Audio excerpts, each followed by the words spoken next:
Hello again. I am, of course, immensely flattered when people commenting here say that I have a great intellect or something like that.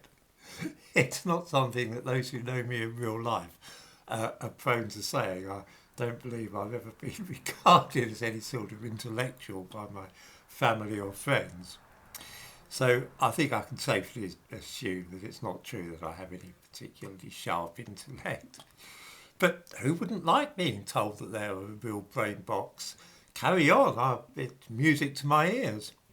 The truth is that intelligence doesn't really enter into the equation. I simply talk here about the things which people know perfectly well to be true, but no longer feel able to say out loud. I also sometimes actually look into things and try and find out the origin of what people believe. So it's that rather than any vast quantity of raw intelligence it is to account for what I'm saying and doing on here. Take seeing a doctor in Britain, for example. Of course, it's harder than it was a year ago to get to see a doctor, but even before COVID arrived, it was all but impossible to make an appointment to see a doctor in person. One had to ring up at 8 in the morning, beg and plead that it was an emergency, then go to the surgery at a time which was convenient for them rather than you. That's always assuming you could actually get through. Doctors these days have fiendishly complicated and unreliable automated answering machines, apt to cut you off at any time after announcing that you were number 28 in the queue. A lot of people give up and simply don't bother with making the appointment in the end. Older viewers will remember the almost mythical days when doctors actually used to come and visit people's homes. That is to say, that they called it going on their rounds, and they went to see patients. Imagine that. Instead of having to make some complicated arrangement to go and see the doctor at the time that he chooses rather than you, the doctor would actually come to your house and see you. What has changed since those days, I wonder?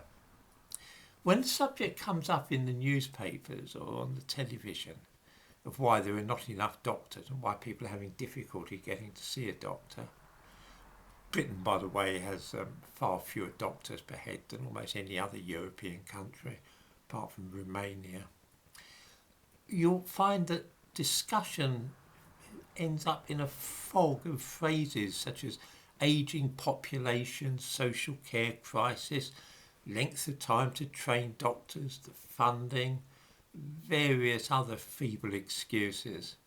This is all rubbish, as I'm sure many of you know already. There are really only two reasons why you can't get to see a doctor, and these are foreigners and women. Let's take foreigners first. We all know that millions of people are arriving in Britain every year. Every so often the government admits it. They did recently with the EU settled status scheme.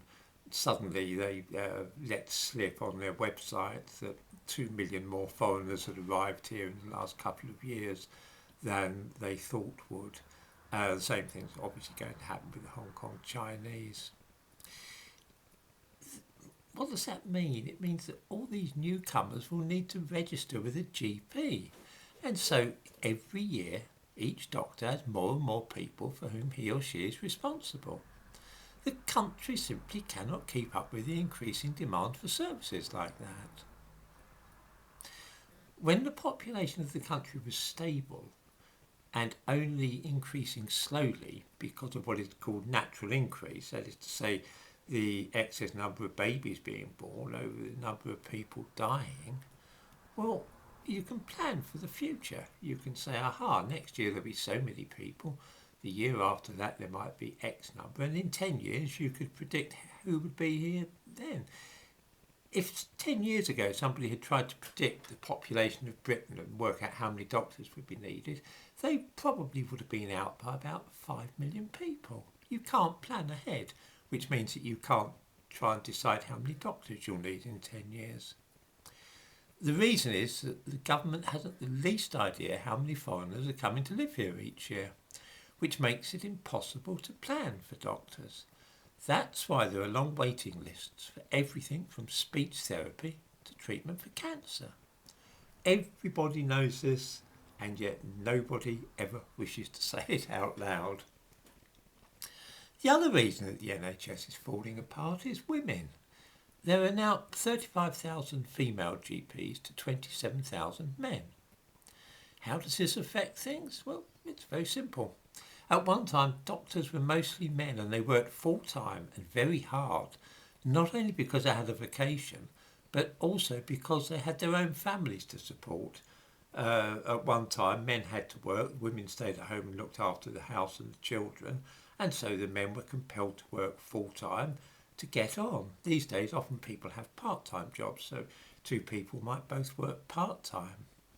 From the moment they qualified, the men in the 1950s and 1960s knew that they were going to be working for 40, 45 years until they were 65 or 70, and that they would work full-time. Women want something different usually. To begin with, they prefer to work part-time. That goes not only for doctors, but for other professions as well. Secondly, they tend to take career breaks. They want to take time off for childcare and so on, during school holidays if possible. Which means that the typical woman doctor wants to work less hours, or fewer hours, I should say, to be more precise, than the typical male doctor. This tendency, this trend or desire only to work part-time has spread to men as well, obviously. It's part of the same social trend of people chopping and changing in jobs and working part-time. 90% of GPs now work part-time, only part-time. So 50 years ago, it would be pretty well 100% of GPs would work full-time, long hours. Now 90% only work part-time. From being a job that people worked at solidly full-time for 45 years, being a family doctor has become something which people dip in and out of as they please.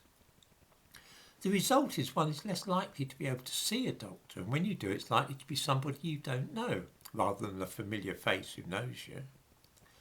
There we are, you see. It wasn't necessary to be a genius to explain this particular aspect of modern life. All that's needed is a little common sense and not being afraid to use words like foreigner, which, by the by, I notice has become almost a taboo expression these days.